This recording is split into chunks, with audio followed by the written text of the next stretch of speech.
What do you do when you see a homeless person? Do you give them money, food, clothes, a blanket?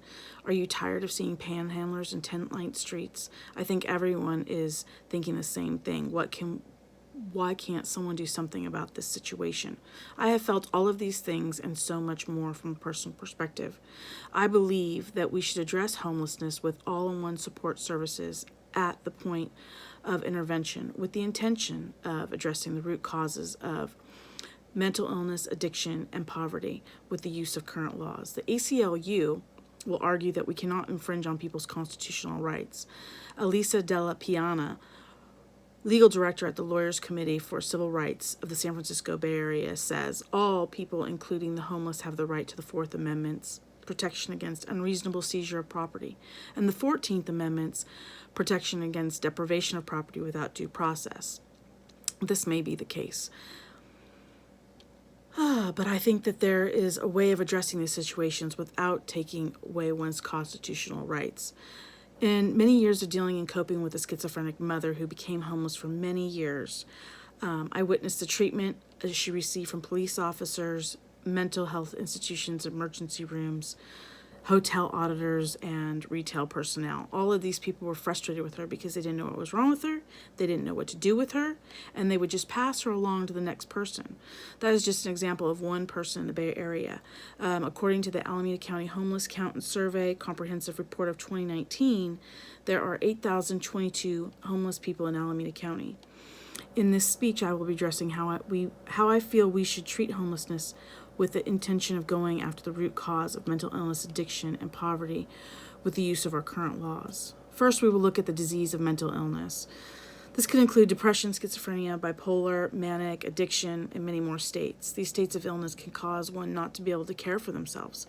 I think that if you are sleeping on the street without proper hygiene and proper nourishment, then you are a danger to yourself and can become a danger to others out of desperation.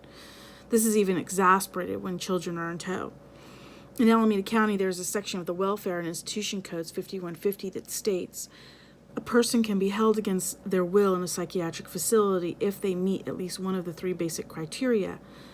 Person is gravely disabled, person is a danger to self, or person is a danger to others. What I propose is that our all-in-one support services intervention team be able to arrest these individuals with this code, not as to criminalize their situation, but use the law as a starting point to remove people with their belongings to a safe intervention location with a highly experienced team that can evaluate and put a plan together for all things, including mental health, housing, medical, food, storage, with an extended plan for probationary period after sufficient leveling off. We also would like to include the family members at this point who have been struggling to get their loved ones off the street. Now we will look at addiction. Just like mental illness, addiction can be a crime. It is against the law to use many drugs, meth, crack, heroin, illegal prescriptions. Often drug addicts can be very violent and desperate for money, committing crimes, and they are under influence of drugs.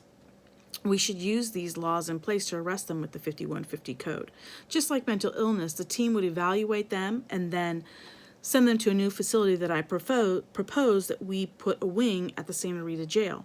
This location would be a wing at the jail of like a safe hospital-like location required for drug addicts to detox and rehabilitate. The way I propose we have room for these individuals is by releasing low-level marijuana incarcerations that fill our system now. Because marijuana is no longer illegal in California, we can release these people to a probationary period to re-enter society. This would open the space for a rehab facility, and there would be no income loss for the California state prison system. Also, California would be paying about the same to house low-level marijuana offenders as it would to spend money on rehabilitation costs.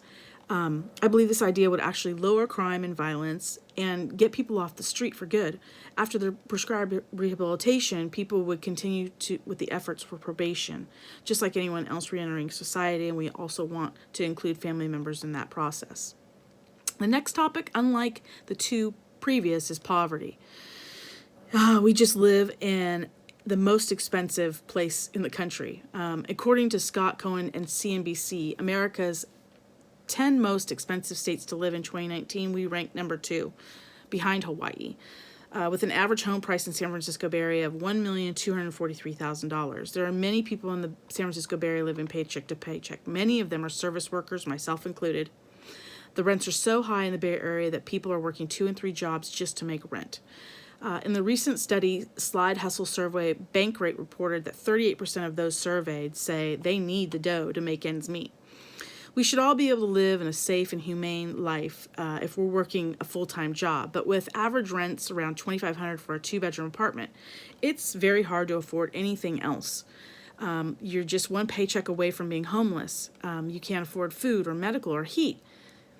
I believe we treat it the same, though. If you're homeless, living on the streets, you can become desperate and dangerous to somebody else. I say again that we use the law code of 5150 to get people off the street and all of their belongings with them, to go to an evaluation center where a team is waiting to facilitate programs with financial aid, food stamps, Medi-Cal, housing vouchers, and again, a probationary period to follow up after your evaluation.